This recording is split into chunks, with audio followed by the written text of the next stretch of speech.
আমি এই মুহূর্তে রয়েছি ঢাকা বিশ্ববিদ্যালয় এলাকায়। গতকাল শুক্রবার ঢাকা বিশ্ববিদ্যালয়ের 18টি হলে জাতীয়তাবাদী ছাত্র দলের যে কমিটি ঘোষণা করা হয়, এরপর থেকেই সাধারণ শিক্ষার্থীরা, ঢাকা বিশ্ববিদ্যালয়ের হলের সাধারণ শিক্ষার্থীরা ছাত্র রাজনীতি নিষিদ্ধের দাবিতে তারা আন্দোলনে নামে। তাদের দাবি হচ্ছে যে ঢাকা বিশ্ববিদ্যালয়ে আবাসিক এলাকায় কোনো ধরনের ছাত্র রাজনীতি করা যাবে না।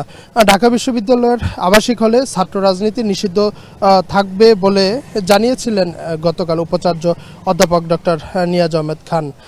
তিনি গতকাল রাত 2টার দিকে উপাচার্যের বাসভবনের সামনে আন্দোলনরত শিক্ষার্থীদের উদ্দেশ্যে তিনি এই ঘোষণা দেন। গতকাল ঢাবির 18টি হলে কমিটি ঘোষণা করে বাংলাদেশ জাতীয়তাবাদী ছাত্র দল। এরপর থেকেই ক্যাম্পাসে ছাত্র রাজনীতি নিষিদ্ধের দাবিতে আন্দোলনে নামে শিক্ষার্থীরা। গতকাল রাত 12টার দিকে বিভিন্ন হল থেকে শিক্ষার্থীরা বিক্ষোভ মিছিল নিয়ে রাস্তায় নেমে আসেন।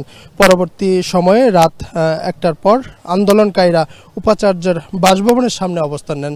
দর্শক, সেই সময় শিক্ষার্থীদের উদ্দেশ্যেই কিন্তু ঢাবি উপাচার্য বলেছিলেন যে 2024 সালের 17 জুলাই হলে ছাত্র রাজনীতির নিষিদ্ধ করার যে সিদ্ধান্ত নেওয়া হয়েছিল সেটি বহাল থাকবে এবং প্রত্যেক হল প্রশাসন এই নীতিমালার আলোকেই প্রয়োজনীয় ব্যবস্থা নেবে।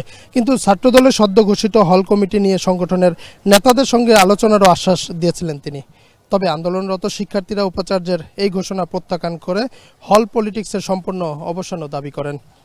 সে সময় তারা 6 দফা দাবি তুলে ধরেন এবং দাবিগুলোর মধ্যে ছাত্রদল কেন কমিটি দিলে উপাচার্যকে জবাব দিতে হবে, এই সমস্ত সকল কয়েকটি দাবি কিন্তু তারা তুলে ধরেন। এর মধ্যে 24 ঘন্টার মধ্যে ছাত্রদল, শিবির, বাকশাস, বামসহ হলে এক্সিস্টিং গুপ্ত কমিটি বিলুপ্ত করতে হবে, বিশ্ববিদ্যালয়ের হল, একাডেমিক এরিয়া, রাজনীতির সকল কর্মকাণ্ড নিষিদ্ধ করে ছাত্র রাজনীতির পূর্ণাঙ্গ রূপরেখা দিতে হবে, 24 ঘন্টার মধ্যে সব হল কমিটি বিলুপ্ত করার দাবিও তারা জানান, হল প্রপোজদের ব্যর্থতার দায় স্বীকার করে ক্ষমা চাইতে হবে এবং দ্রুত ডাকসু বাস্তবায়ন তারা দাবি জানিয়েছেন।